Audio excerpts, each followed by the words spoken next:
మంచిది. ఈ సమయంలో మరి దైవజనులు జోనథన్ శామ్యూల్ గారు మనకు సుపరిచితులు. వారు ఈ హాలిడేస్లో మన మధ్యలో ఉండడం చాలా సంతోషం. వారు మనకు ఈ దినము దైవర్తమానం అందిస్తారు. చాలా జాగ్రత్తగా మనం దేవుని మాటలు విందాం. ఈ సమయాన్ని దైవజనులకు అప్పగిస్తూ ఉన్నాం. ఈ ఉదయకాల సమయంలో కూడి వచ్చిన ప్రియులందరికీ ప్రభు పేరట నా హృదయపూర్వక వందనాలు చెల్లిస్తూ ఉన్నానండి. ఈ రీతిగా మరి ఒకసారి దేవుని యొక్క వాక్యాన్ని మీతో పంచుకున్నటకు, దేవుని వాక్యాన్ని ధ్యానించుటకు దేవుడు నాకు అనుగ్రహించిన యొక్క కృప కొరకై ఈ యొక్క అవకాశం కొరకు దేవునికి లెక్కలేని స్తుతులు స్తోత్రాలు చెల్లిస్తూ ఉన్నాను. అలాగే నాకు ఈ యొక్క అవకాశాన్ని ఇచ్చినటువంటి దైవజనులు సోన్ రాయ్ గారికి, కుటుంబానికి, సంఘానికి కూడా ప్రత్యేకంగా నా యొక్క శుభాభివందనాలు తెలియజేస్తూ ఉన్నాను. అలాగే ఈ దినాన్న మరి ప్రత్యేకించి నా సహోదరి ప్రియాంక, అలాగే ప్రియాంక సిస్టర్, అలాగే ప్రియాంక తల్లిగారు కూడా ఇక్కడికి వచ్చారు. చాలా సంతోషం. ఆమె మరి నాతో పాటు వేదాంత విద్య చేస్తూ ఉంది. ఇది చాలా సవాలుతో కూడుకున్నటువంటి పని. ఒక స్త్రీ వేదాంత విద్య చేయడం అంటే అది సామాన్యమైన విషయం కాదు. ఆమెతో పాటు ఆమె ఏ రీతిగా ఈ యొక్క వేదాంత విద్య చేస్తూ ఉన్నదో నేను ప్రోత్సహిస్తూ ఉన్నాను సంఘానికి. అనేకులు స్త్రీలు మరి దేవుని వాక్యాన్ని నేర్చుకున్నటలో పురిగొల్పబడాలి. ఒక ప్రిస్కిల్ల వలె, ఒక లూదియా వలె, ఒక ట్రిఫోసా వలె అని, ఒక పెర్సిస్ వలె దేవుని వాక్యాన్ని నేర్చుకున్నటలో, దేవుని యొక్క పరిచర్యలో పాలు పంపులు పొందుకున్నటలో దేవుని ఆత్మచేత పురిగొల్పబడాలి. అందునిమిత్తము దేవునికి నేను లెక్కలేని స్తుతులు స్తోత్రాలు చెల్లించుకుంటా ఉన్నాను. దేవుని వాక్యాన్ని ధ్యానించే ముందు చిన్న ప్రార్థన చేసుకుందాం. ప్రేమగల తండ్రి, దయగల నాయన, నీ మహాదయని బట్టి, కృపను బట్టి మరి ఒకసారి ఈ యొక్క ఉదయకాల సమయంలో నీ యొక్క కృపా సింహాసనం యొద్దకు మేము వచ్చి తండ్రి మీ యొక్క సన్నిధిలో మీ యొక్క నామాన్ని గణపరచుటకు, ఆరాధించుటకు, కీర్తించుటకు మాకు ఇచ్చిన యొక్క శ్రేష్టమైన సమయం కొరకు వందనాలు. తిరిగి నాయన నీ యొక్క వాక్యాన్ని ధ్యానించుండగా మా అందరికీ మీ యొక్క ఆత్మ నడిపింపును దయచేయండి తండ్రి. ఈ లేఖన భాగం నుండి అనేక సత్యాలను మాకు నేర్పమని మీ సన్నిధిలో ప్రార్థన చేస్తూ ఉన్నాం. అనేక గూఢార్థాలను, మర్మాలను మాకు నేర్పమని మీ సన్నిధిలో ప్రార్థన చేస్తూ ఉన్నాం. ఈ వాక్యము ద్వారా మీరు మాతో మాట్లాడమని మీ సన్నిధిలో ప్రార్థన చేస్తూ ఉన్నాం. ఎవరు ఏ అవసరతలో వచ్చారో నాకైతే తెలీదు. మీరు సమస్తాన్ని ఎరిగిన దేవుడవు, సమస్త హృదయాలను ఎరిగిన దేవుడవు. ఎటువంటి హృదయానికి, ఎటువంటి నాయన ఆత్మకు ఎటువంటి వాక్యము అవసరమై ఉన్నదో, ఎటువంటి ఆత్మీయ ఆహారం అవసరమై ఉన్నదో తండ్రి మీరే మాట్లాడమని మీ సన్నిధిలో ప్రార్థన చేస్తూ ఉన్నాను. ప్రభువా, నేను కాదు ప్రభువా, కేవలం మీరే మాట్లాడండి. నేను కేవలము మీ యొక్క పనిముట్టును తండ్రి. నేను పాపిని, నేను అయోగ్యుడను. నీ సన్నిధిలో నిలువపడి నీ వాక్యాన్ని ప్రకటించుటకు ఏమాత్రం కూడా అర్హత లేనటువంటి వాడిని, పనికిమాలినటువంటి వాడిని, పాపిని తండ్రి. నీ సిలువ చాటున నన్ను మరుగు చేయండి తండ్రి. నీ యొక్క శిలువ రక్తంలో నన్ను ప్రోక్షింపచేసి నన్ను పవిత్రపరచండి, పరిశుద్ధపరచండి తండ్రి. మీ ప్రియ బిడ్డలకు ఎటువంటి మాట అవసరమై ఉన్నదో నీ మాట నా నోట ఉంచి మీరే మాట్లాడమని మీ సన్నిధిలో ప్రార్థన చేస్తూ ఉన్నాం. మా అందరికి కూడా మరి వినగలిగే చెవులు దయచేయండి తండ్రి. గ్రహించే హృదయాలు దయచేయండి. లూదియా హృదయాన్ని తెరిచిన రీతిగా మా యొక్క హృదయాలను తెరవమని మీ సన్నిధిలో ప్రార్థన చేస్తూ ఉన్నాం. వాక్యంపై ఏకాగ్రత దయచేయండి. వాక్యంపై దృష్టి సారించే మరి అటువంటి ఆత్మను మాకు అనుగ్రహించండి. ఈ చిన్న ప్రార్థన మీ పాసాన్ని చేర్చుకోమని క్రీస్తు పుణ్యనామములో అడిగి వేడుకొనుచున్నాం తండ్రి, ఆమేన్. నెల్సన్ మండేలా అనే ఒక గొప్ప వ్యక్తి ఆఫ్రికా దేశంలో ఒకానొక సమయంలో నివసించిన వాడుగా ఉంటా ఉన్నాడు. అది చాలామందికి మీకు తెలిసే ఉంటుంది. మీరు ఎస్పెషల్లీ చదువుకున్న విద్యార్థులు మీ యొక్క మరి చరిత్ర పుస్తకాల్లో రాయబడి ఉంటుందని నేను అనుకుంటా ఉన్నాను. నెల్సన్ మండేలా నల్ల జాతీయులపై జరుగుతున్నటువంటి దాడులపై, నల్ల జాతీయులపై చూపిస్తున్న వివక్షపై పోరాడినటువంటి గొప్ప ఉద్యమకారుడు, గొప్ప విప్లవకారుడు. మరి ఆయన పోరాటముకు ఫలితముగా ఆయనను 27 సంవత్సరాలు మరి జైల్లో బంధించినటువంటి సందర్భాన్ని మనం చూస్తూ ఉన్నాం చరిత్రలో. ఆ 27 సంవత్సరాలు జైల్లో మరి ఆయన యొక్క జీవితాన్ని గడిపిన పిమ్మట, తిరిగి జైల్లోంచి విడిపింపబడిన పిమ్మట మరి జైల్లో నుంచి విడిపించిన పిమ్మట ఆయన మరి ఆఫ్రికా దేశాన్ని పాలించుటకు ఒక చక్కని అవకాశం ఆయనకు వచ్చింది. ఆ యొక్క అధికారాన్ని ఆయన పొందుకున్నటువంటి ఆ యొక్క తరుణంలో ఎవరైతే ఆయనను జైల్లో చెరసాల్లో బంధించారో, ఏ అధికారి అయితే మరి చెరసాల్లో ఆయనను బంధించినటువంటి సందర్భం మనం చూస్తూ ఉన్నాము, ఏ యొక్క ప్రభుత్వ అధికారులు ఆయనను చెరసాల్లో బంధించినటువంటి సందర్భం చూస్తూ ఉన్నాము, ఆయన అధికారము చేపట్టిన పిమ్మట వాళ్ళని ఏమాత్రం కూడా దండించలేదు, కానీ దేవుని ప్రేమను కలిగి వారిని ఏం చేశాడంటే వారిని క్షమించిన వాడిగా ఉంటా ఉన్నాడు నెల్సన్ మండేలా. తన అధికారాన్ని బట్టి ఆయన మరి అటువంటి అధికారులను దండించే పరిస్థితి ఉన్నప్పటికీ తన దేవుని ప్రేమను కనపరిచి వారిని క్షమించిన వాడిగా ఉంటా ఉన్నాడు. ఆశ్చర్యకర రీతిగా మరి జైలు అధికారులు, ప్రభుత్వ అధికారులు ఎవరైతే ఆయనను బాధ పెట్టిన వారు ఉన్నారో, ఎవరైతే ఆయనను హింసించిన వారు ఉన్నారో, ఆ తర్వాత ఆయనకు స్నేహితులుగా మారినట్లుగా చరిత్రలో మనం చూడగలుగుతూ ఉన్నాం. నేను ఎందుకు ఈ ఒక మాట చెప్తా ఉన్నానంటే, దేవుని ప్రేమ ఎటువంటి వారినైనా మారుస్తుంది. దేవుని ప్రేమ ఎటువంటి వారినైనా మారుస్తుంది. దేవుని ప్రేమకు అటువంటి శక్తి ఉన్నదని చెప్పి మధ్యాహ్న కాల సమయంలో మనము మరి గ్రహించుకోవాల్సిన అవసరత ఎంతైనా ఉన్నది. నేను ఎందుకు ఈ యొక్క ఉపద్ఘాతాన్ని మీకు చెప్పానంటే, ఇటువంటి వ్యక్తే మరి లేఖన భాగంలో ఒక వ్యక్తిని చూస్తూ ఉన్నాం. నెల్సన్ మండేలా కలిగినటువంటి యొక్క దైవికమైన లక్షణాలు కలిగినటువంటి వ్యక్తి లేఖన భాగంలో మనకు కనపడుతూ ఉన్నాడు. ఆ యొక్క వ్యక్తే ఫిలోమోను పత్రిక ఒకసారి ధ్యానం చేసే ప్రయత్నం చేద్దాం. మొత్తము పత్రికనంతా మనము ధ్యానం చేసే సమయం ఇప్పుడు లేదు కనుక కొన్ని ప్రాముఖ్యమైన అంశాలు ఫిలోమోను పత్రిక నుంచి ధ్యానించే ప్రయత్నం చేద్దాం. ఎందుకు మరి ఫిలోమోను పత్రికను మనం ధ్యానం చేయాలి? అంత అవసరత ఏమున్నదన్నప్పుడు, మరి విశ్వాసులుగా పిలువబడుతున్నాం మంచిదే, క్రైస్తవులుగా పిలువబడుతున్నాం మంచిదే, అయినప్పటికీ విశ్వాసులుగా పిలువబడుతున్నప్పటికీ మన విశ్వాస క్రియలు అనగా ప్రేమను కనపరిచే విషయంలో కొన్నిసార్లు మనం ఏం చేస్తాం? విఫలం చెందుతాం. క్రైస్తవులుగా పిలువబడతాం, విశ్వాసులుగా పిలువబడతాం, కానీ ప్రేమను కనపరిచే విషయంలో, దేవుని ప్రేమను అవలంబించే విషయంలో, దేవుని ప్రేమను మరి అనుకరించే విషయంలో కొన్నిసార్లు విఫలం పొందుతాం. నా ప్రసంగం యొక్క ముఖ్య ఉద్దేశం ఏంటంటే, ఫిలోమోను యొక్క వ్యక్తిత్వాన్ని చూస్తున్నప్పుడు, ఫిలోమోను కలిగినటువంటి క్రైస్తవ లక్షణాలు మనం చూస్తూ ఉన్నప్పుడు, ఫిలోమోను కలిగినటువంటి క్రైస్తవ ప్రేమను మనం చూస్తూ ఉన్నప్పుడు, ఆ రీతిగానే మరి దేవుని ప్రేమను మనము కూడా అలవరుచుకునే ప్రయత్నం చేయాలి. ఒకవేళ మనలో ప్రేమ చల్లారిపోయే స్థితిలో ఉన్నట్లయితే తిరిగి దాన్ని ఉజ్జీవింప చేయవలసిన అవసరత ఎంతైనా ఉన్నది. ఈ మధ్యాహ్న కాల సమయంలో ఫిలోమోన్ అనే వ్యక్తి, ఆ దైవజనుడు మనకు గొప్ప ఉదాహరణగా కనిపిస్తూ ఉన్నాడు. దేవుని యొక్క ప్రేమను కనపరచుటలో, దేవుని యొక్క ప్రేమను అవలంబించుటలో. కాబట్టి నేటి దినాన నా యొక్క ప్రసంగానికి మరి మన యొక్క ప్రసంగ ధ్యానానికి మరి నేను పెట్టినటువంటి శీర్షిక ఏంటంటే, ఫిలోమోను నేటి సంఘానికి మాదిరికరమైన క్రైస్తవుడు. ఫిలోమోను నేటి క్రైస్తవ సంఘానికి మాదిరికరమైనటువంటి క్రైస్తవుడు. ఇది మన ప్రసంగ శీర్షిక. నేను ధ్యానంలోనికి వెళ్ళక మునుపు, ఆ లేఖనములను ధ్యానించక మునుపు కొంత ఉపోద్ఘాతాన్ని ఇవ్వాలని నేను ఆశపడతా ఉన్నా. ఈ పత్రిక యొక్క ఉపోద్ఘాతాన్ని కొద్దిసేపు లేక అతి కొద్దిసేపు మీతో పంచుకోవాలని నేను ఆశపడుతున్నా. తద్వారా మనము పత్రికను అర్థం చేసుకున్నటకు కొంచెం సులువుగా ఉంటుంది కనుక కొద్దిగా మరి చరిత్ర ఏమిటి అని తెలుసుకునే ప్రయత్నం చేద్దాం. అపోస్తుడైన పౌలు రోమా చెరసాలలో ఉన్నాడు. అపోస్తుల కార్యాలు 28వ అధ్యాయంలో చూస్తూ ఉన్నప్పుడు మరి అపోస్తుడైన పౌలు రోమా చెరసాలలో ఉన్నాడు.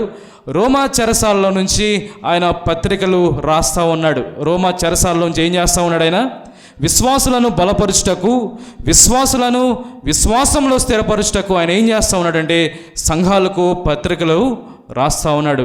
ఎఫెసీ సంఘానికి రాస్తూ ఉన్నాడు, అలాగే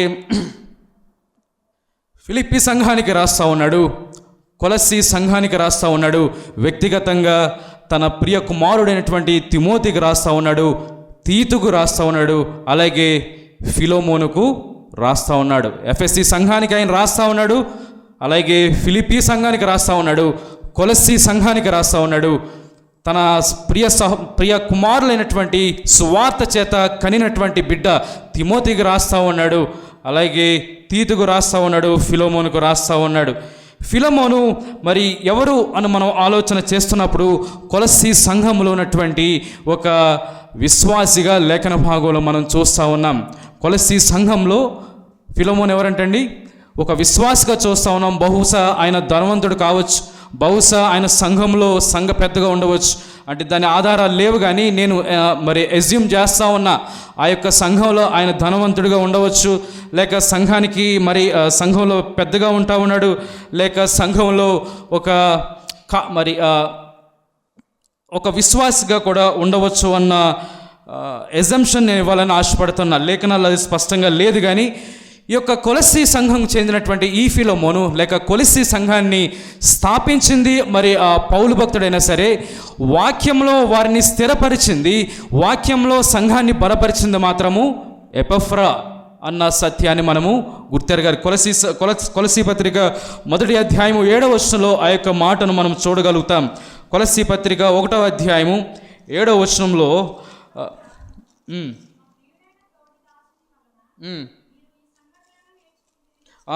ఎపఫ్రా మా తోటి ప్రియదాసుడు వలన మీ యొక్క సంగతులను మీరు నేర్చుకొనిరి అని చెప్పి పౌలు సంఘానికి జ్ఞాపకం చేస్తూ ఉన్నాడు.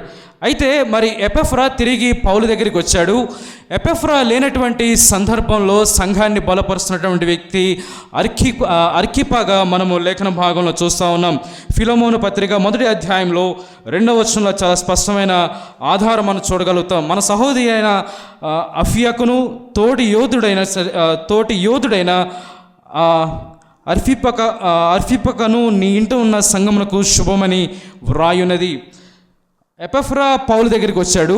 మరి ఎపఫ్రా లేనటువంటి సందర్భంలో కొలస్సీ సంఘానికి కాపరిగా ఉన్నటువంటి వ్యక్తి అర్కిపాగా మనం లేఖన భాగంలో మనం చూస్తూ ఉన్నాం.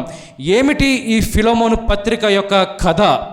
ఏమిటి ఈ యొక్క ఫిలమోను పత్రిక యొక్క నేపథ్యము అని మనం ఆలోచన చేసినప్పుడు, కొలస్సీ సంఘంలో ఫిలమోను ఉంటా ఉన్నాడు విశ్వాసిగా.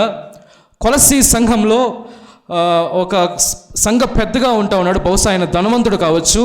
ఆ దినాల్లో ధనవంతుల కింద దాసులు ఉండేవారు, అంటే ఇంగ్లీష్లో స్లేవ్స్ అంటారు కదా.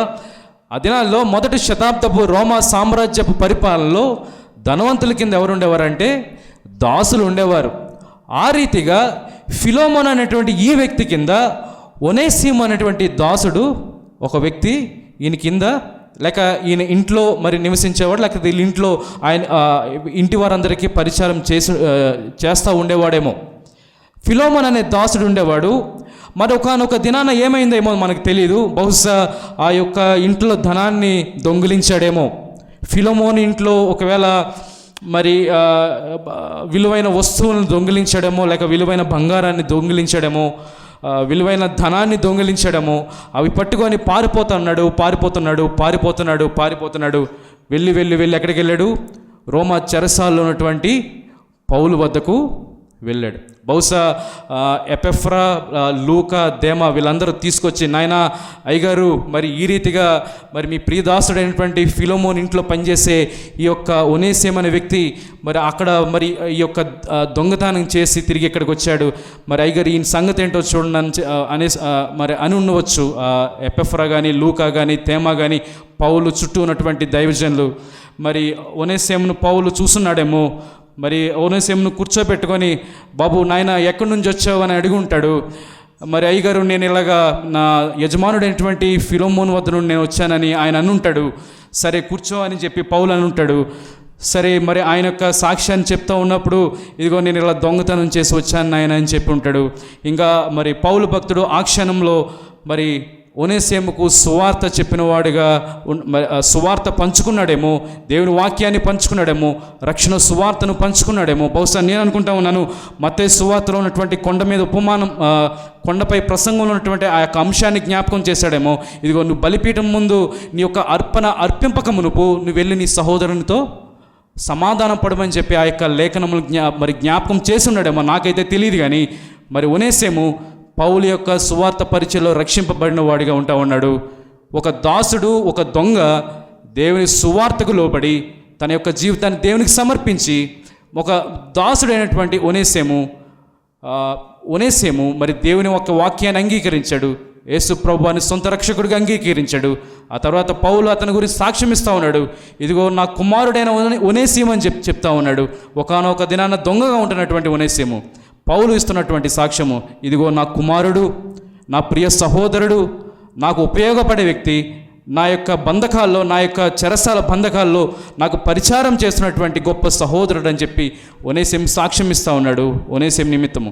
అంత మాత్రమే కాదు కానీ ఒనేసిముని తిరిగి ఏం చేస్తూ ఉన్నాడు, తన యజమానుడైన ఫిలోమోను వద్దకు పంపే ప్రయత్నము చేస్తూ ఉన్నాడు. దాసుడైనటువంటి దొంగైనటువంటి వ్యక్తి పౌలు వద్దకు వెళ్ళినప్పుడు పౌలు సువార్త ద్వారా ఆ యొక్క వ్యక్తిని మార్చాడు. తిరిగి ఆ యొక్క వ్యక్తిని తిరిగి ఎక్కడ పంపుతా ఉన్నాడు, ఫిలోమోను వద్దకు పంపుతా ఉన్నాడు.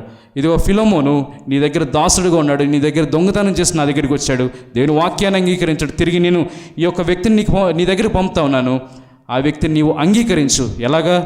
దాసుడి వలె కాకుండా ప్రియ సహోదరుడు వలె ఆ యొక్క వ్యక్తిని అంగీకరించమని చెప్పి ఒనేసిము నిమిత్తము ఫిలోమోనుకు వ్యక్తిగతంగా ఉత్తరాన్ని రాస్తూ ఉన్నాడు. బహుశా ఒనేసిము ఫిలోమోను వద్దకు వెళ్ళడేమో, ఆ యొక్క చరిత్ర మనం ఈ యొక్క పత్రికలో లేదు.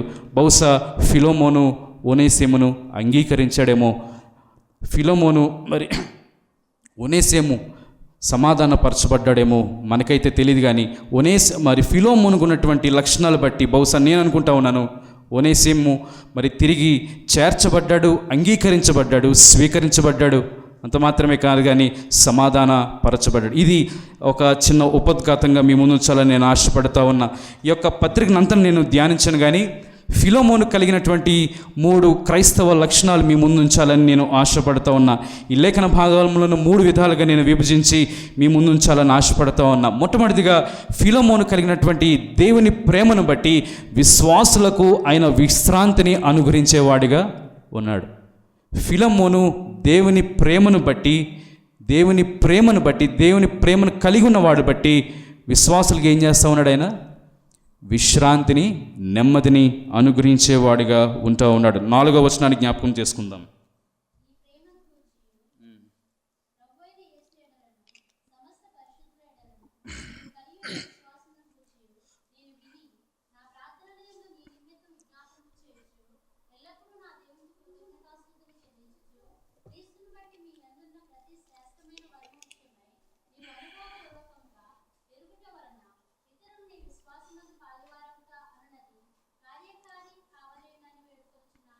సరిపోతుందండి.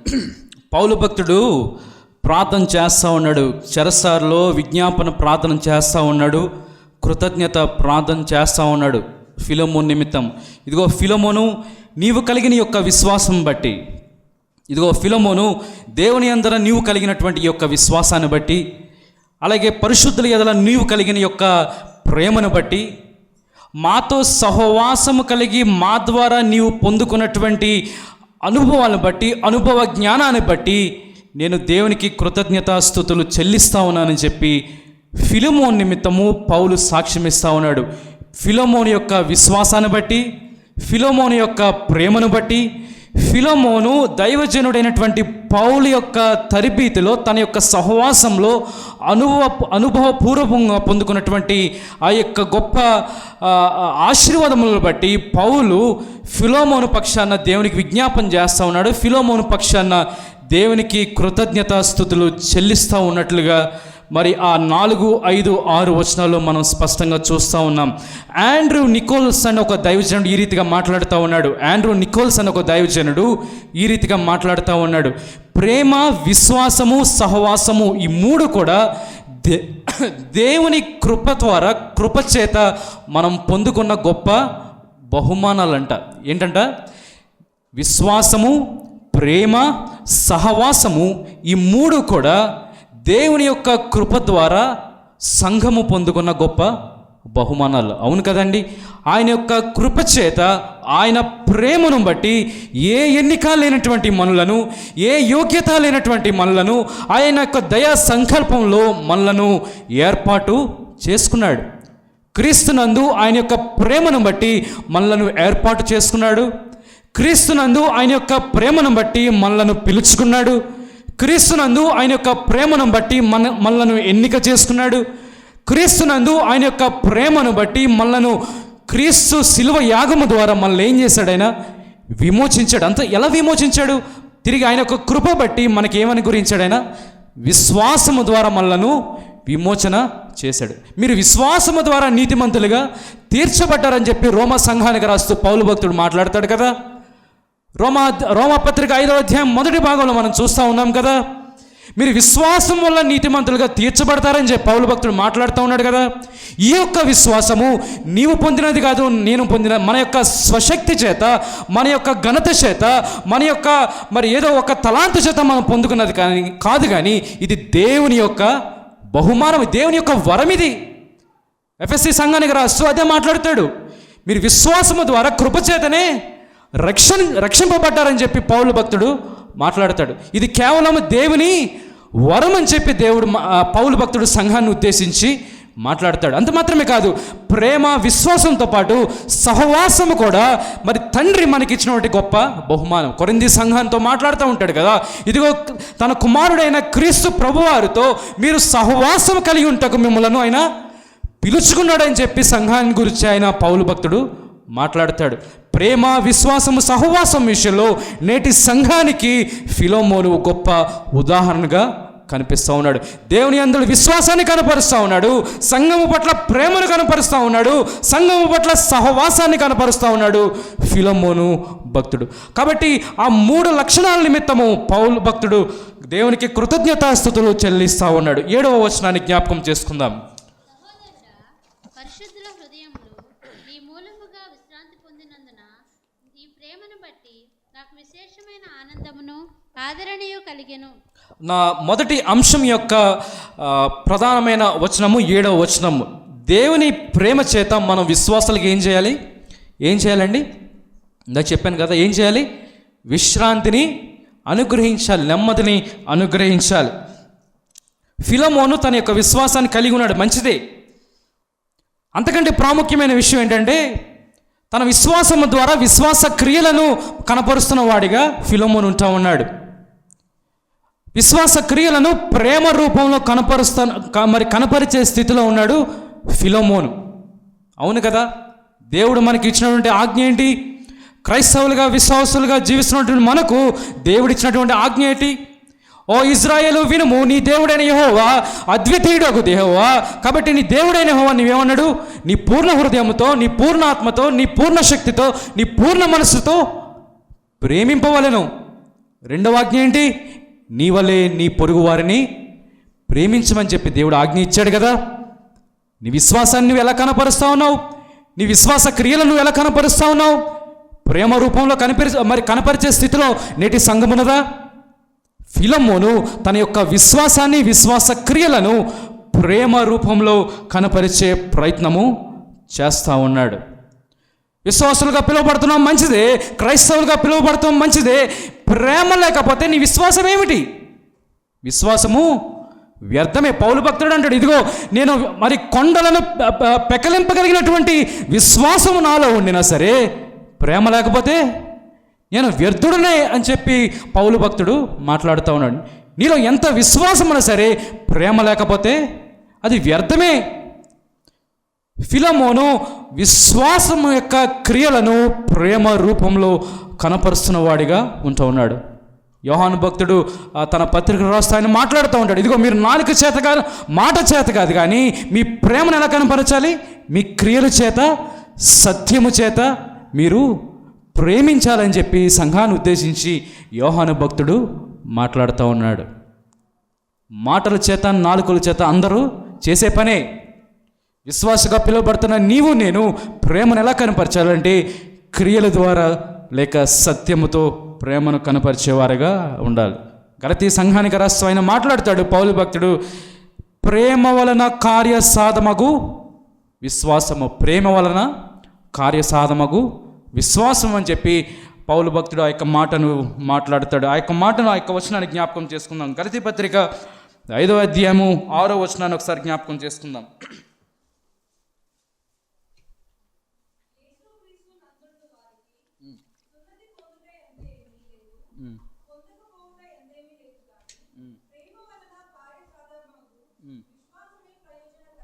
ప్రేమ వలన కార్యసాధమగు విశ్వాసమే ప్రయోజనమగును. మీ విశ్వాసంలో ప్రేమ లేకపోతే అది వ్యర్థమే. మీ విశ్వాసంలో మీ విశ్వాస క్రియలు ప్రేమను కనపరచకపోతే మీ విశ్వాసం వ్యర్థమే. ప్రేమ వలన కార్యసాధమగు విశ్వాసమే ప్రయోజనకరమని చెప్పి పౌలు భక్తుడు మాట్లాడతాడు. ఇదే కొలిసి సంఘానికి రాస్తూ 2 పత్రికలు మరి ఒకేసారి రాసిన సందర్భంలో కొలసి సంఘానికి రాస్తూ అంటాడు, కొన్ని ఆత్మీయమైన విషయాలు జ్ఞాపకం చేస్తూ 3వ అధ్యాయంలో ప్రేమను జోడించండి అని చెప్పి పౌలు భక్తుడు సంఘానికి చెప్తా ఉన్నాడు. కొలసి పత్రిక 3వ అధ్యాయము 12 నుండి కొన్ని వచనాలు జ్ఞాపకం చేసుకుందాం.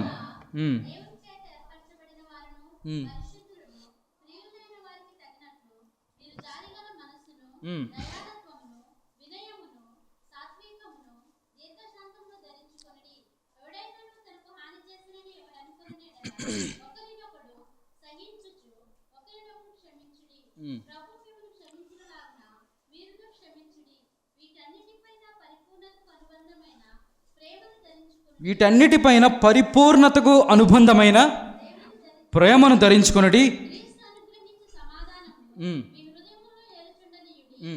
సరిపోతుందండి. అనేక ఆత్మీయమైన సంగతులను జ్ఞాపకం చేస్తూ వాటిని వాటి నిమిత్తమై ఏది జోడించమని అడుగుతా ఉన్నాడు. వీటన్నిటిపైన పరిపూర్ణతకు అనుబంధమైనటువంటి ప్రేమను ధరించుకోండి. ఎందుకు ఈ మాట ఎందుకు జ్ఞాపకం చేస్తా ఉన్నానంటే, పై వచనాల్లో చూస్తూ ఉన్నట్లయితే అక్కడ అంటాడు, ఒకరికొకడు సహించుకొనుడి, ఒకరికొకడు క్షమించుకోండి. ప్రేమ లేకపోతే ఎలా సాధ్యం? ప్రేమ లేకపోతే ఎలా సాధ్యం?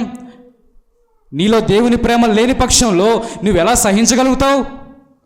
నీలో ప్రేమ నీ యొక్క ఆత్మీయ జీవితంలో, నీ యొక్క విశ్వాస జీవితంలో ప్రేమ లేనటువంటి సందర్భంలో నువ్వు ఎలా క్షమించగలుగుతావు? అందుకని అంటే అన్నాడు, ఆ మాటలన్నీ జ్ఞాపకం చేస్తూ ఆ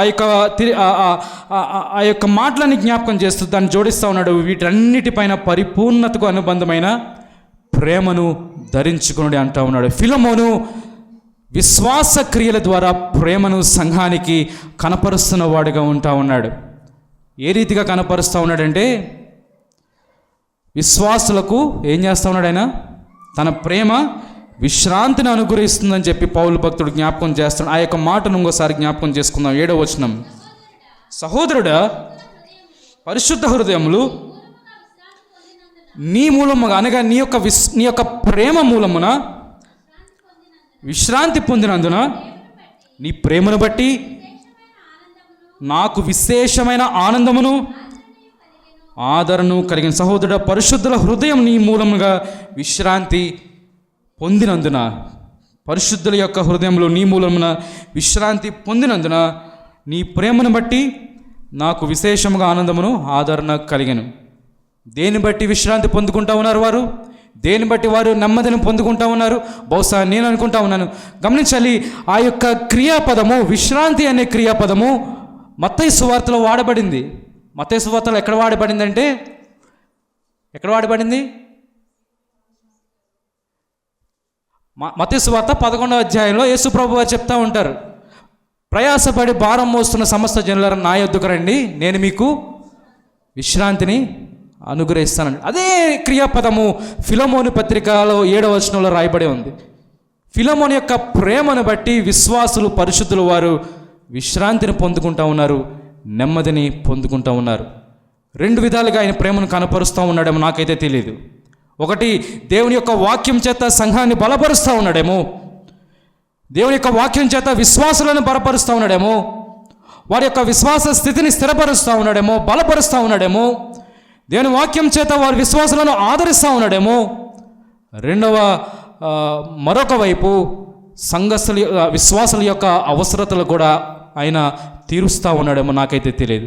పేదవాళ్ళకి వస్త్రాలు ఇస్తూ ఉన్నాడేమో, ఆశ్రయం లేని వారికి ఆశ్రయాన్ని ఇస్తూ ఉన్నాడేమో, మరి ఆహారం లేని వారికి ఆహారం ఇస్తూ ఉన్నాడేమో నాకైతే తెలియదు. కానీ పరిశుద్ధులకు ఆయన ప్రేమను బట్టి ఏం దొరుకుతుంది? విశ్రాంతి, నెమ్మది దొరుకుతున్నట్లుగా లేఖన భాగంలో చూస్తూ ఉన్నాం. నేను గత డిసెంబర్లో క్రిస్మస్ సీజన్లో ఇక్కడికి మరి సెలవులకు రాకముందు లైబ్రరీలో మా కాలేజ్లో లైబ్రరీలో పనిచేసే మరి వర్కర్స్ ఉంటారు, వారు చదువు లేని వాళ్ళు హైందవులు. మరి మాకు లైబ్రరీ హెడ్ ఎవరంటే మాతకుట్టి అయ్య గారు, మన మహాసభలకు వచ్చారు కదా, మాతకుట్టి అయ్య గారు. ఆయన మరి నన్ను అడిగిన రీతిగా కొద్దిసేపు వాక్యాన్ని ఏమైనా పంచుకోగలుగుతావా జోనతన్ అన్నప్పుడు నేను మరి లూకా సువార్త 2వ అధ్యాయం నుంచి కొన్ని వచనాలు జ్ఞాపకం చేశా. ఎందుకంటే అక్కడ ఆ లైబ్రరీలో పనిచేయడానికి వచ్చిన ఆ యొక్క వర్కర్స్ చాలా బాధలతో వచ్చేవారు. నిజంగా వ్యక్తిగత జీవితంలో అనేక బాధలు అనుభవిస్తూ అక్కడ పనిచేస్తూ ఉన్నవారు. ఒకరైతే మరి కుటుంబంలో సమాధానం లేనటువంటి పరిస్థితుల్లో ఒక ఆమె అక్కడ పనిచేస్తూ ఉన్నది. మరి భర్త రోజు త్రాగి వచ్చి ఆమె కొడుతున్నట్లుగా మరి కొంతమంది అక్కడ తెలియజేశారు. కొంతమంది అక్కడ హాజరైన వారిలో వారి యొక్క కుటుంబ సభ్యులను ఆ సంవత్సరం లోపలనే ప్రమాదాల్లో కోల్పోయినటువంటి ఆ స్థితిలో కొంతమంది అక్కడికి వచ్చారు. నేను చెప్తా ఉన్నాను, దేవుని వాక్యాన్ని పంచుకుంటా ఉన్నాను. ఇదిగో నిరాశలో ఉన్నటువంటి, నిస్పృహలో ఉన్నటువంటి ఆ యొక్క గొర్రెల కాపరులకు దేవుడు దేవదూత ద్వారా ఒక మంచి సువర్తమానము అందించబడింది. కాబట్టి మరి యేసు ప్రభు వారిని మీరు నమ్ముకోండి, ఈ కష్టాలన్నీ తీసేస్తాడు ఆయన, మీకు మనశ్శాంతిని సమాధానాన్ని అనుగ్రహిస్తాడు అన్న మాట చెప్తా ఉన్నప్పుడు 2-3లో నేను గమనించింది, కొంతమంది వాళ్ళకి లేఖనాలు వాక్యం అంటే తెలియదు కాబట్టి ఏదో విన్నట్టుగా ఉన్నారు. కొంతమంది ఆసక్తితో వింటూ ఉన్నారు. కొంతమంది కళ్ళల్లో నుంచి నీళ్ళలాగా కారిపోతూ ఉన్నాయి. ఎంత వేదనతో, ఎంత బాధలతో అక్కడికి వచ్చినప్పుడు దేవుని యొక్క వాక్యము, నా యొక్క గొప్పతనం కాదు కానీ దేవుని యొక్క వాక్యము వారికి ఆ క్షణాన్న సమాధానమును, ఆదరణను, నెమ్మదిని, విశ్రాంతిని అనుగ్రహించింది. దేవుని యొక్క వాక్యం చేత వాళ్ళు ఎంతో నెమ్మది పొందుకున్నారు. అన్యులు వాళ్ళు బయటకు వచ్చి, బాబు ఏదో తెలియని సంతోషం ఉంది, ఏదో తెలియని నెమ్మది మేము పొందుకుంటా ఉన్నాం, ఏదో తెలియని సమాధానాన్ని మేము ఇదవుతా ఉన్నాం అన్నప్పుడు నాకు నిజంగా దేవుని మహింపరిచాను. దేవుని యొక్క వాక్యము సమాధానాన్ని, నెమ్మదిని, విశ్రాంతిని విశ్వాసులకు అనుగ్రహిస్తుంది. అలాగే మా క్లాస్మేట్ ఆల్బర్ట్ అని తను హార్ట్ ప్రాబ్లం, ఒకరోజు బ్లడ్ డొనేషన్ ఇవ్వాల్సి వచ్చింది కాలేజ్లో. మరి సంవత్సరానికి ఒకరోజు పెడతారేమో నాకు తెలీదు. తనకి చిన్నటి కాలం నుంచి గుండె వ్యాధితో బాధపడుతూ ఉన్నాడు. ఆ యొక్క వ్యాధి తనకు ఉన్నట్లు కూడా తెలియదు. అబ్బాయికి దాదాపు ఒక 26-27 ఏళ్ళు ఉంటాయి. మామూలుగానే ఆయన రక్తాన్ని ఇచ్చేసి ఎందుకో కళ్ళు తిరుగుతున్నాయని చెప్పి డాక్టర్ దగ్గరికి వచ్చేసరికి ఒకేసారి కుప్పకూలిపోయాడు. అప్పుడు ఆ యొక్క వ్యాధి బయటపడిందండి. ఏంటంటే గుండె 6 సెకండ్లు లేటుగా కొట్టుకుంటుంది అబ్బాయికి. కొద్దిసేపు ప్రథమ చికిత్స చేయకపోతే అబ్బాయి మరణించేవాడు. కాబట్టి ఆ వెంటనే మరి బెంగళూరు తీసుకెళ్లారు. ఏదో పేస్ మేకర్ ఏదో పెట్టారు. పేస్ మేకర్ అంటే హార్ట్ రేట్ని అడ్జస్ట్ చేసే ఒక మిషన్. అది పెట్టినప్పుడు తిరిగి కోలుకున్నాడు. చాలా మరి హెల్తీగా ఉన్నాడు, ఆరోగ్యకరంగా ఉన్నాడు.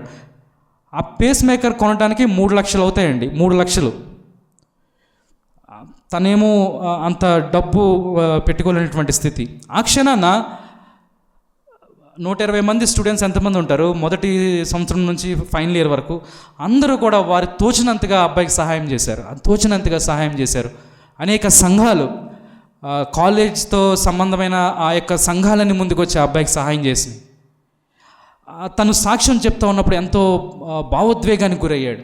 ఎంతో ఒక నెమ్మదిని, ఒక విశ్రాంతిని పొందుకున్నాడు. మా యొక్క స్టూడెంట్స్ తరపున పొందుకున్న సహాయాన్ని బట్టి, దేవుని యొక్క సహాయాన్ని బట్టి ఎంతో నెమ్మది, ఎంతో విశ్రాంతిని పొందుకున్నాడు. ఎందుకంటే ఇదంతా కూడా దేవుని ప్రేమ లేకపోతే, మన విశ్వాస క్రియలో దేవుని ప్రేమ లేకపోతే మనము కనపరచలేం, విశ్రాంతిని అనుగ్రహించలేం, నెమ్మదిని అనుగ్రహించలేం. మనకి నెమ్మది ఉండదు, విశ్వాసులకు కూడా మనము నెమ్మది, విశ్రాంతిని అనుగ్రహించలేం.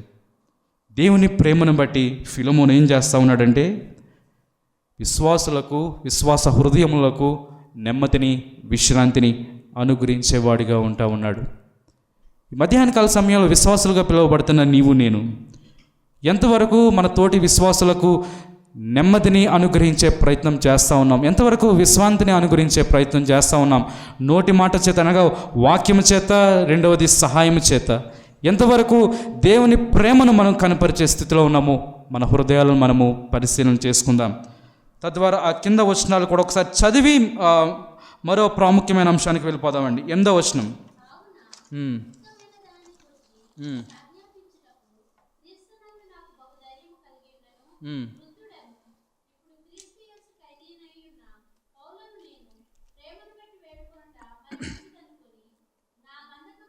సరిపోతుందండి. కావున యుక్తమైన దాన్ని గురించి నీకు ఆజ్ఞాపించుటకు క్రీస్తునందు నాకు బహు ధైర్యము కలిగినాను. ఆజ్ఞాపించుటకు సర్వ హక్కులు సర్వ అధికారము పౌలుకు కలదు. ఎందుకంటే తన వాక్య పరిచర్యలోనే ఫిలమోను రక్షింపబడ్డాడు కనుక ఆయనకు సమస్తమైన అధికారాలు సమస్తమైన హక్కులు ఉన్నాయి ఆజ్ఞాపించడానికి. ఇదిగో ఫిలమోన్, నేను ఒక వ్యక్తిని పంపుతున్నాను, చూసుకో అని ఆజ్ఞాపించే అధికారంతో ఆయన ఆజ్ఞాపించే అటువంటి స్థితి ఉన్నప్పటికీ దేవుని ప్రేమ చేత ఆయన ఏం చేస్తూ ఉన్నాడు? తగ్గించుకొని ఏం చేస్తూ ఉన్నాడు? వృద్ధుడను ఇప్పుడు ప్రేమను బట్టి వేడుకొనుట.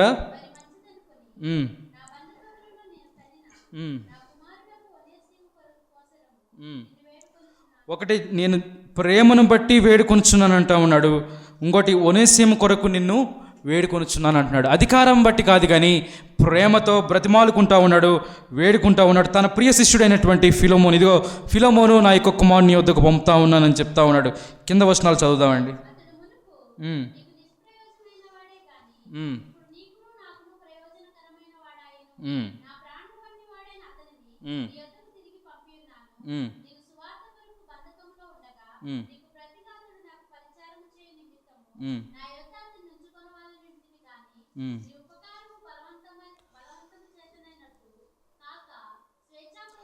సరిపోతుందండి. 9వ వచనం నుండి 12వ వచనం వరకు ఏ రీతిగా ఒనేసిము యొక్క స్థితి మారిందో మనం చూస్తూ ఉన్నాం.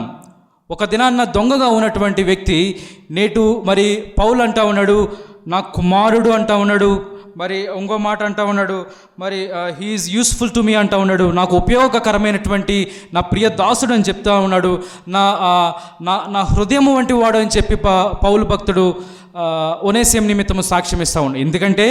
ఎందుకంటే మనలను ఒక పాపిని రక్షించుటకు సువార్త ఏమై ఉన్నది? దేవుని శక్తి అయి ఉన్నదని చెప్పి పౌలు భక్తుడు 2 మార్లు రోమా సంఘానికి చెప్తా ఉంటాడు, మరి కొరింథీ సంఘానికి కూడా ఆయన చెప్తా ఉన్నాడు. మొదట యూదులకు, ఆ తర్వాత గ్రీకులకు రక్షించుటకు సువార్త ఎటువంటిది అంటా ఉన్నాడు? ఇది దేవుని శక్తి అయి ఉన్నది అంటా ఉన్నాడు. ఇదిగో నశించిపోతున్న వారికి శిలువను గురించిన వార్త వెరితనమే, రక్షింపబడుతున్న వారికి ఏంటది? దేవుని యొక్క శక్తి. సువార్త అనే శక్తి ద్వారా దొంగగా ఉన్నటువంటి ఒనేసిము తన యొక్క స్థితిని, తన యొక్క బాధ్యతను మార్చుకున్నట్లుగా చూస్తూ ఉన్నాం. సువార్త ద్వారా దొంగగా ఉన్నటువంటి వ్యక్తి నేడు మరి పౌలుకు పరిచారకుడిగా మారినట్లుగా చూస్తూ ఉన్నాం. 13వ వచనం చూద్దామండి.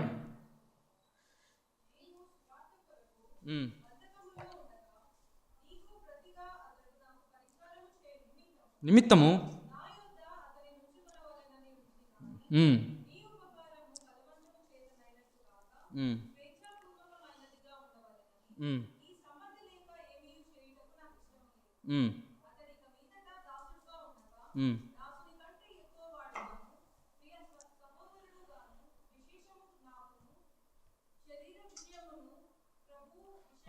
పదమూడవ వచనంలో చూస్తూ ఉన్నాం, నేను సువార్త కొరకు బంధకంలో ఉండగా నీకు ప్రతిగా అతడు నాకు ఉపకారం చేయు నిమిత్తము నా యొద్ద అతను ఉంచుకునవలనని యుంటిని కానీ నీ ఉపకారము బలవంతం చేతనైనట్టు కాక స్వేచ్ఛాపూర్వకమైనదిగా ఉండవలనని నీ సమ్మతి లేక ఏమీ చేయుటకు నాకు ఇష్టము లేదంటా ఉన్నాడు. పౌలు భక్తుడు ముందు ఆశించింది ఏంటంటే, నాకు చక్కగా పరిచారం చేస్తూ ఉన్నాడు కదా, నాతో పాటు మరి చెరసాల్లో ఉంటూ మరి నాతో పాటు మరి పరిచారం చేస్తూ ఉన్నాడు, నాకు పరిచయం చేస్తూ ఉన్నాడు, వచ్చేవారికి దేవుని వాక్యాన్ని అందిస్తూ ఉన్నాడు. మొదట అనుకున్నవాడు మరి ఒనేసిము నేను దగ్గర ఉంచుకుంటే బాగుంటుంది, నాకు పరిచారకుడిగా నా సహాయకుడిగా అంటూ ఉన్నాడు. మరి రెండవ తలంపు ఏంటంటే ఫిలమోను వద్దకు పంపాలన్నది తన ఆశపడుతూ ఉన్నాడు. యేసు ప్రభువారు ఆ యొక్క గెత్సెమనే తోటలో తనకు కలిగినటువంటి అనుభవము ఇటువంటిదే. ముందేమన్నాడైనా, సాధ్యమైతే ఈ గిన్నెను నా నుండి తొలగించమని చెప్పి తండ్రిని అడుగుతా ఉన్నాడు. అయినను ఇది నా చిత్తము కాదు, నీ చిత్తమే అని చెప్పి దేవుని యొక్క చిత్తానికి అర్పించాడు. ఆ రీతిగానే పౌలు కూడా తను నిర్ణయించుకున్నది ఒకటైతే దేవుని యొక్క చిత్త ప్రకారము, ప్రణాళిక ప్రకారము ఒనేసిమును ఏం చేస్తూ ఉన్నాడు, మరి ఫిలోమోను వద్దకు పంపే ప్రయత్నము చేస్తూ ఉన్నాడు. కాబట్టి కింద వచనాల్లో కూడా చూస్తూ ఉన్నాం. 14వ వచనంలో నీ ఉపకారం బలవంతం చేతనైనట్టు కాక స్వేచ్ఛాపూర్వకమైనదిగా ఉండవాలని నీ సమ్మతి లేక ఏమీ చేయటకు నాకు ఇష్టం లేదు. ఆ కింద వచనాలు కూడా చదువుకుందామండి.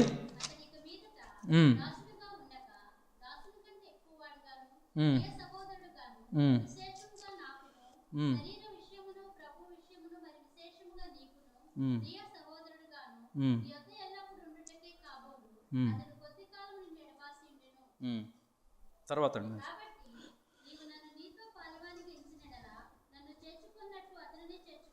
ఇది నా రెండవ అంశము, 17వ వచనం. మొదటి అంశము 7వ వచనంలో చూస్తూ ఉన్నాం. దేవుని ప్రేమ విశ్వాసులకు విశ్రాంతిని అనుగ్రహించాలి. 17వ వచనంలో దేవుని ప్రేమ మరి సమాధానపరిచే రీతిలో ఉండాలి, సమాధానపరిచే రీతిలో ఉండాలి, అంగీకరించే రీతిలో ఉండాలి, మరి స్వీకరించే స్థితిలో దేవుని ప్రేమ మనలో ఉండాలి. ఫిలోమోను చేస్తున్నటువంటి పని, ఒకవేళ ఫిలోమోను అదే చేసుంటాడు, మరి పౌలు భక్తుడు ఆయన బ్రతిమాలతో ఉన్నాడు. కాబట్టి నీవు నన్ను నీతో పాలివానిగా ఎంచినడలా నన్ను చేర్చుకున్నట్టు అతన్ని కూడా చేర్చుకొనుము అని చెప్పి ఒనేసిము నిమిత్తము చెప్తా ఉన్నాడు. నేను అనుకుంటా ఉన్నాను, దేవుని ప్రేమ కలిగినటువంటి ఫిలోమోను ఒనేసిమును చేర్చుకున్నాడేమో, అనుమానమే లేదు దాంట్లో.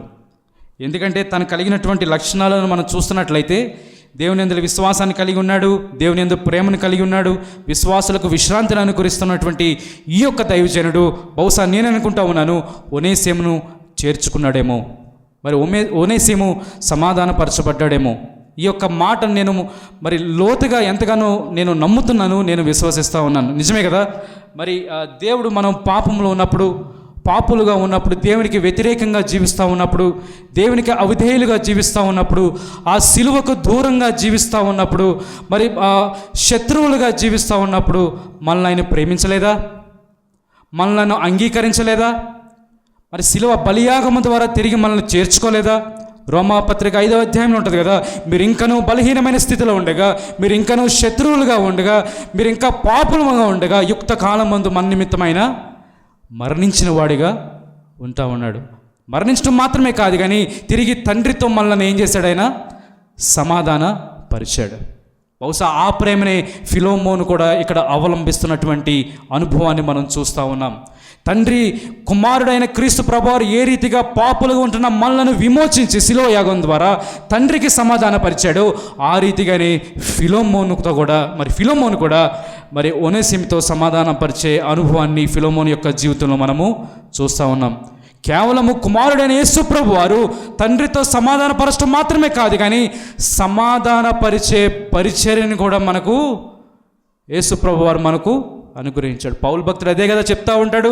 2వ కొరింథీ పత్రిక 5వ అధ్యాయంలో 18వ వచనం 19వ వచనంలో రాయబడి ఉంటుంది, మీరు సమాధానపరచు పరిచర్యకు మీరు ఏర్పాటు చేయబడి మరి పిలువబడరి అని చెప్పి పౌలు భక్తుడు మాట్లాడుతూ ఉన్నాడు. ఆ మాటను జ్ఞాపకం చేసుకుందామండి.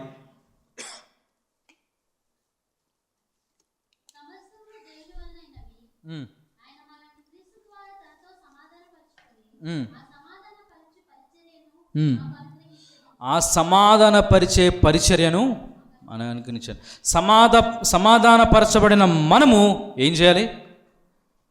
దేవునితో సమాధానపరచబడిన మనము తోటి విశ్వాసులతో కూడా సమాధానపడేటువంటి అనుభవంలో మనము ఉండాలి. అందుకే కదా మనం పిలువబడింది. యేసు ప్రభు వారు తన యొక్క సువార్త పరిచర్య జీవితంలో ఆ యొక్క క్రియను తన యొక్క మరి ఆ యొక్క శిలువ యాగం పైన మాత్రమే కాదు కానీ యోహాను సువార్త 21వ అధ్యాయంలో ముమ్మారు ధిక్కరించినటువంటి పేతురు భక్తుడిని మరి పేతురు భక్తుడితో సమాధాన పడలేదా?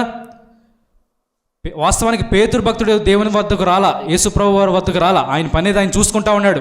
ముమ్మారు ధిక్కరించాడు, ఏదో చేపలు పట్టుకుంటా ఉన్నాడు. ఆయనను యేసు ప్రభు వారు వెళ్ళారు.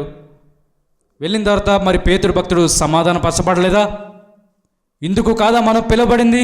సమాధానపరచబడుటకు, ఆ సమాధానపరచు పరిచర్యకు మనం ఏర్పాటు చేయబడ్డామన్న సంగతి మనం మర్చిపోతే ఎలా?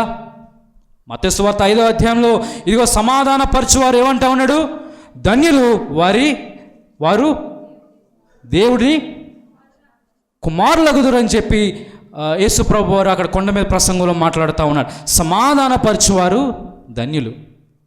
ఒకవేళ విశ్వాసగా జీవిస్తూ ఉన్నావు, క్రైస్తవులుగా జీవిస్తూ ఉన్నావు, ఒకవేళ నీ హృదయంలో ద్వేషం ఉన్నదేమో, ఒకవేళ నీ హృదయంలో కక్షలు ఉన్నాయేమో, ఒకవేళ నీ హృదయంలో అసూయ ఉన్నదేమో, అది ఎంత మాత్రం కూడా దేవునికి అంగీకారము కాదు. సమాధాన పడాలి, సమాధాన పరచాలి. ఓ వ్యక్తితో నీకు సమాధానం లేకపోతే వెళ్ళి సమాధానము పడాలి. లేకపోతే సమాధానపరిచే ఒక మీడియం లాగా, ఒక మీన్స్ లాగా మీరు ప్రవర్తించే స్థితిలో మనము ఉండాలి. సమాధానపరచువారు ధన్యులు అని చెప్పి మాట్లాడుతూ ఉన్నారు. నా జీవితంలో అనేక పాపం నేను చేసి ఉన్నాను. నా చిన్నతనంలో, నా యొక్క స్కూల్ ఏజ్లో నేను అది చెప్పలేను, కానీ క్షమించలేని పాపం చేసి ఉన్నాను. నా తండ్రి నన్ను శిక్షించినప్పటికీ దేవుని ప్రేమ కలిగి ఆయన నన్ను తిరిగి అంగీకరించిన వాడిగా ఉంటా ఉన్నాను. సంఘాన్ని మోసం చేసిన వాడిగా ఉన్నాను, తల్లిదండ్రులు మోసం చేసిన వాడిగా ఉన్నాను, సంఘాన్ని కళ్ళు కప్పి పాపం చేస్తున్నటువంటి స్థితిలో ఉన్న నన్ను, తల్లిదండ్రులు కళ్ళు కప్పి పాపం చేస్తున్నటువంటి స్థితిలో ఉన్న నన్ను నా తండ్రి గమనించాడు. నా తండ్రి నన్ను శిక్షించాడు. తిరిగి ఆయన నన్ను హక్కున చేర్చుకున్నాడు, నన్ను అంగీకరించాడు. అదే లోకస్తులైన తండ్రి నేను చేసినటువంటి యొక్క పాపములను బట్టి ఏనాడో ఇంట్లో నుంచి తరిమేసేవారు. దేవుని ప్రేమను బట్టి తిరిగి నన్ను ఆయన అంగీకరించాడు, ఆయన నన్ను స్వీకరించాడు. ఇది మా నాయనలో ఉన్న గొప్పతనం కాదు, కానీ మా నాయనలో ఉన్నటువంటి దేవుని ప్రేమ. కొన్నిసార్లు మనకు బాధ అనిపించవచ్చు, వ్యక్తులు మనల్ని బాధ పెడతా ఉంటారు, వ్యక్తులు మనలను నానా మాటలు విధాలుగా మాట్లాడుతూ ఉంటారు. అయినప్పటికీ క్షమించే హృదయాన్ని మనము కలిగి ఉండాలి, సమాధానపరిచే హృదయాన్ని మనం కలిగి ఉండాలి, సమాధానపడే హృదయాన్ని కలిగి ఉండాలి. అటువంటి అనుభవంలోనే మరి ఫిలోమోను కూడా ఉంటున్నట్లుగా చూస్తూ ఉన్నాం. కింద వచనాలు చదువుకుందామండి. 18 నుండి.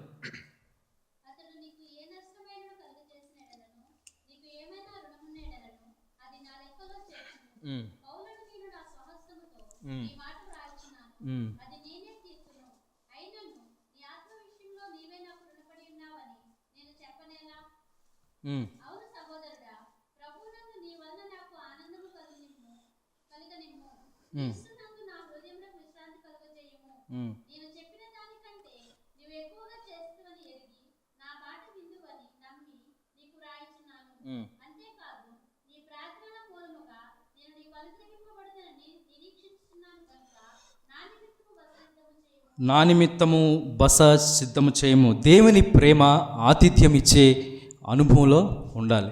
దేవుని ప్రేమను కలిగి ఉన్న మనము ఆతిథ్యాన్ని ఇచ్చే అనుభవంలో మనము ఉండాలి. ఒకటి, విశ్రాంతిని అనుగ్రహించాలి. రెండవది, మరి అంగీకరించే హృదయాన్ని మనం కలిగి ఉండాలి. మూడవది, నాకు తెలిసి ఇది 7వ వచనానికి కొద్దిగా ఎక్స్టెన్షన్ అని నేను అనుకుంటా ఉన్నాను. ఏ రీతిగా విశ్రాంతికి మరి సంఘంలో ఉన్న పరిశుద్ధులకు విశ్రాంతి అనుగ్రహిస్తూ ఉన్నాడు, దాన్ని బట్టి పౌలు భక్తుడు కూడా ఆశిస్తూ ఉన్నాడు. నేను ఒక దినాన్ని రావాలని ఆశపడతా ఉన్నాను, నాకు మరి బస లేక నేను విశ్రాంతి పొందుటకు ఒక గదిని ఏర్పాటు చేయనట్లుగా పౌలు భక్తుడు విజ్ఞాపన చేస్తూ ఉన్నాడు. ఫిలోమోను కోణం పక్కన పెడితే పౌలు భక్తుడు కూడా దేవుని ప్రేమను బట్టి ఎంతో తగ్గించుకొని ఒక ఉత్తరాన్ని రాస్తూ ఉన్నాడండి. మనం గమనించినట్లయితే 8వ వచనం నుండి నేను బ్రతిమాలుకుంటా ఉన్నాను, నేను వేడుకుంటా ఉన్నాను, తిరిగి మరి ఆ ఒనేసియం ఏదైతే తప్పు చేస్తున్నట్లయితే నేను కడతాను అని చెప్పి తాను తగ్గించుకొని మరి ఈ ఉత్తరాన్ని రాస్తూ ఉన్నాడు. అధికారంతో ఆజ్ఞ ఇవ్వాల్సినటువంటి స్థితిలో ఉన్నటువంటి పౌలు కూడా దేవుని ప్రేమను కలిగి మరి తాను తగ్గించుకొని ఈ యొక్క ఉత్తరాన్ని తన ప్రియ దాసుడైనటువంటి ఫిలోమోనుకు రాస్తూ ఉన్నాడు. అయితే 3 విషయాలు, ప్రాముఖ్యమైన విషయాలు. ఒకటి, దేవుని ప్రేమను కలిగి విశ్వాసులకు నెమ్మదిని అనుగ్రహించే ప్రయత్నము మనము చెయ్యాలి. రెండవది, దేవుని ప్రేమను కలిగి ఒకవేళ నేను బాధ పెట్టేవారు ఎవరైనా ఉన్నట్లయితే దేవుని ప్రేమతో వారిని స్వీకరించి అంగీకరించే ప్రయత్నము చేయాలి. మూడవది, ఆతిథ్యం ఇచ్చే హృదయాన్ని మనము కలిగి ఉండాలి. అబ్రహాము వారెవరో తెలియకే ముగ్గురకు మరి దేవదూతలకు ఆయన ఆతిథ్యం ఇవ్వలేదా? వాస్తవానికి వేదాంత పండితులు అది వేరే రకంగా చెప్తూ ఉంటారు. కానీ అది మరి ఆయనకు తెలియకే ఆయన ఆతిథ్యం ఇచ్చిన వాడిగా ఉంటా ఉన్నాడు. మార్తా మేరీ యేసు ప్రభు వారికి మరి ఎంతగానో ఆతిథ్యం ఇచ్చినటువంటి గొప్ప సహోదరులు. లూదియా మరి అపోస్తులైన దైవజనులకు ఆమె ఆతిథ్యం ఇచ్చినటువంటి స్త్రీగా చూస్తూ ఉన్నాం. 17వ అధ్యాయంలో అపోస్తుల కార్యాలు 17వ అధ్యాయంలో యాసోను మనకు కనిపిస్తాడు. యాసోను కనిపిస్తాడు. ఆయన ఆతిథ్యం ఇచ్చే హృదయాన్ని కలిగి ఉన్నాడు. ఎందుకంటే దేవుని ప్రేమను వీరు కలిగి ఉన్నారు కనుక ఆతిథ్యం ఇచ్చే హృదయాన్ని వారు కలిగి ఉన్నారు. 3 ప్రధానమైన అంశాలు విశ్వాసులుగా మనం గుర్తెరిగే ప్రయత్నము చేయవలసి ఉన్నది. ఎలా ఉంది మనలో దేవుని ప్రేమ? ఎలా ఉంది మనలో దేవుని ప్రేమ? విశ్వాసులుగా పిలువబడుతున్నాం, క్రైస్తవులుగా పిలువబడతా ఉన్నాం. ఇదిగో సంఘానికి వస్తూ ఉన్నాం, సంఘస్థులుగా పిలువబడతా ఉన్నాం. ఎవరన్నా అడిగితే అయ్యా నేను క్రైస్తవునండి, నేను విశ్వాసనండి అని చెప్పి చాలా గొప్పగా చెప్పుకుంటూ ఉన్నాం. నీ హృదయంలో దేవుని ప్రేమ ఎలా ఉంది? ఎలా ఉంది దేవుని ప్రేమ? ఎలా ఉంది దేవుని ప్రేమ? దేవుని ప్రేమను కనపరిచే స్థితిలో ఉంటా ఉన్నావా? సహించే ప్రేమ నీలో ఉన్నదా? లేక మనలో ఉన్నదా? దీర్ఘశాంతము చూపించే ప్రేమ నీలో ఉన్నదా? నాలో ఉన్నదా? దయ చూపించే ప్రేమ నీలో ఉన్నదా? నాలో ఉన్నదా? క్షమించే ప్రేమ నీలో ఉన్నదా? నాలో ఉన్నదా? ఒకసారి ఆలోచన చేద్దాం. దయ చూపించే ప్రేమ, సహించే ప్రేమ. అందుకనే పౌలు భక్తుడు అంటాడు, ప్రేమయందు మీరు ప్రయాసపడుడే అని చెప్పి కొరింథీ సంఘానికి మాట్లాడుతూ ఉంటాడు. అదే 13వ అధ్యాయము కింద భాగంలో ప్రేమ కలిగి ఉండుట విషయంలో ప్రయాసపడుడి అని చెప్పి సంఘానికి ఉద్దేశించి మాట్లాడుతూ ఉన్నాడు. విశ్వాసము, నిరీక్షణ, ప్రేమ విషయంలో ఏది గొప్పదంటే పౌలు భక్తుడు సమాధానం ఇస్తూ ఉన్నాడు. ఏమనిస్తూ ఉన్నాడు? ప్రేమే గొప్పది. విశ్వాసులుగా పిలువబడతారు. నువ్వు ఎలా ఉంది నీ ప్రేమ? సహించే ప్రేమ మనలో ఉన్నదా? దయ చూపించే ప్రేమ మనలో ఉన్నదా? కరుణించే మరి క్షమించే ప్రేమ మనలో ఉన్నదా? అంగీకరించే ప్రేమ మనలో ఉన్నదా? ఒకసారి మన హృదయాలను పరిశీలన చేసుకుంటూ ఈ యొక్క వచ్చిన భాగాన్ని మనమందరం కూడా కలిసి ఈ యొక్క ధ్యానాన్ని ముగించే ప్రయత్నం చేద్దాం. పేతురు భక్తుడు రాసిన మొదటి పత్రిక అందరము లేచి యొక్క వచన భాగాన్ని చదివి ఈ యొక్క లేఖన ధ్యానాన్ని ముగించే ప్రయత్నం చేద్దాం. దయచేసి అందరూ నిలవబడండి. ఈ యొక్క వచన భాగాన్ని అందరం కలిసి చదువుకొని ఈ యొక్క ధ్యానాన్ని ముగించే ప్రయత్నం చేద్దాం. పేతురు భక్తుడు రాసిన మొదటి పత్రిక 4వ అధ్యాయము 8వ వచనం.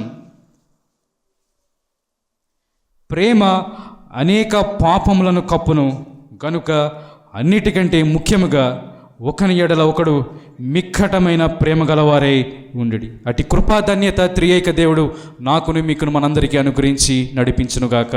ఆమేన్. చిన్న ప్రార్థన చేసుకుందాం. కళ్ళు మూసి చిన్న ప్రార్థన చేసుకుందామండి. మన హృదయాన్ని ఒకసారి పరిశీలన చేసుకుందాం. దేవుని ప్రేమను ఎంతవరకు మనం కనపరుస్తూ ఉన్నాం? దేవుని ప్రేమను ఎంతవరకు అవలంబించే ప్రయత్నం చేస్తూ ఉన్నాం? దేవుని ప్రేమను ఎంతవరకు అనుకరించే ప్రయత్నం చేస్తూ ఉన్నాం? కళ్ళు మూసి ఒక చిన్న ప్రార్థన చేసుకుందాం. మన హృదయాలను పరిశీలన చేసుకుందాం, పరిశోధన చేసుకుందాం. చిన్న ప్రార్థన చేసుకుందాం. విన్నటువంటి మాటలను బట్టి మన హృదయాల్లో చిన్న పరిశీలన, ఎవరికి వారమే వ్యక్తిగతంగా పరిశీలన చేసుకుందాం.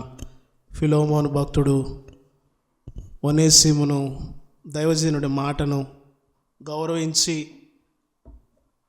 దైవజనుడి మాటకు విధేయత చూపించి ఒనేసిమును చేర్చుకుంటున్నట్లుగా మనం చూస్తూ ఉన్నాం.